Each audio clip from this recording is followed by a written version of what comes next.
সামনে লোকসভা নির্বাচন আর আজ কৃষ্ণনগরের ধুবুলিয়ায় সভা করলেন খোদ মুখ্যমন্ত্রী মমতা বন্দ্যোপাধ্যায়। সেখানে একের পর এক নিশানা করলেন প্রধানমন্ত্রীকে। বললেন দেশে মোদির আমলে বেকারত্ব বেড়েছে, বছরে 2 কোটি চাকরি দেবে বলেছিলেন, কাউকে একটিও চাকরি দেননি। এছাড়া আজ মুখ্যমন্ত্রী সেই সভা থেকে কি বার্তা দিলেন শুনুন। আজকে মেয়েরা পড়াশোনা করছে, মানুষ হচ্ছে।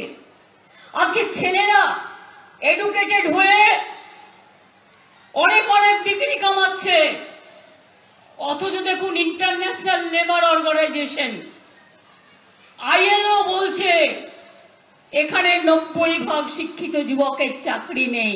মানে দেশে, সারা দেশে বেকারের সংখ্যা বেড়েছে মোদির আমলে।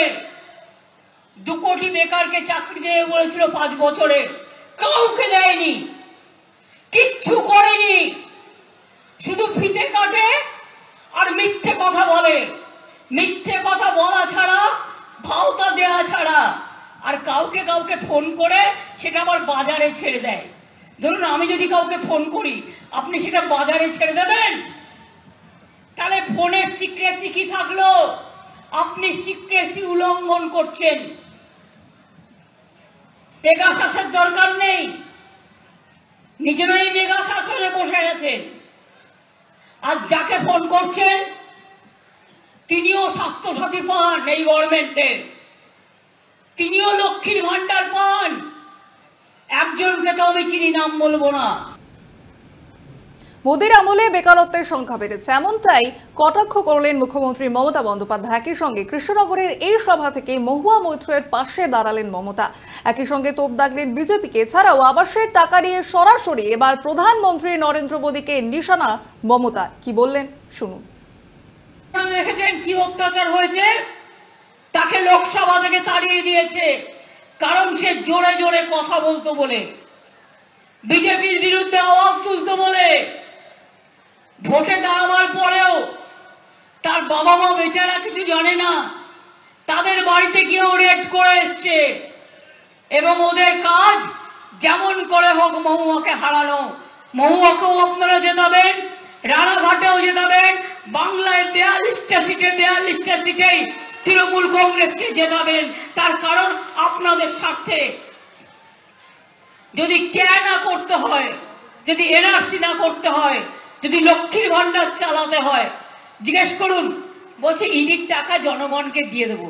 কত পেয়েছো তুমি স্কুল ডিপার্টমেন্ট থেকে? 3000 কোটি টাকা। তাতে কি হয়? একটা লোক 21 টাকা করেও পাবে না। আর মনে আছে 15 লক্ষ টাকা করে দেবে বলেছিল ব্যাংক অ্যাকাউন্টে। কি বন্ধুগণ, কাউকে ফোন করে বলছে আপনি আবাস যোজনা পেয়েছেন, না পেলে আপনি আবার নাম লেখান। কেন লেখাবে নাম? এই দেখুন আমার কাছে একটা FIR কপি আছে। বিজেপি অফিস থেকে ফোন করে বলছে আপনার নামটা লেখান, ইলেকশনের পরে আপনাকে বাসস্থান দেব। এতদিন দিসনি কেন? 3 বছর ধরে পড়ে আছে। 11 লক্ষ নামের লিস্ট আমরাই করে পাঠিয়েছি। সেখান থেকে ফোন নাম্বার নিয়ে আপনাদের ফোন করছে। এবার ফোন করলে বলবেন দিদি বলেছে, দিদি দিয়ে দেবেন, তোমাদের দেওয়ার দরকার নেই। আর একটা কথা বলে দেবেন তোমাদের কাছে ভিক্ষে চাইবো না, কিন্তু আমাদের নাম ইতিমধ্যে লেখা আছে, রেকর্ড করা আছে। নতুন করে নাম লেখাতে যাবেন না, তাহলে যে নামটা ছিল সেই নামটা কেটে দেবে। এটা মাথায় রাখবেন।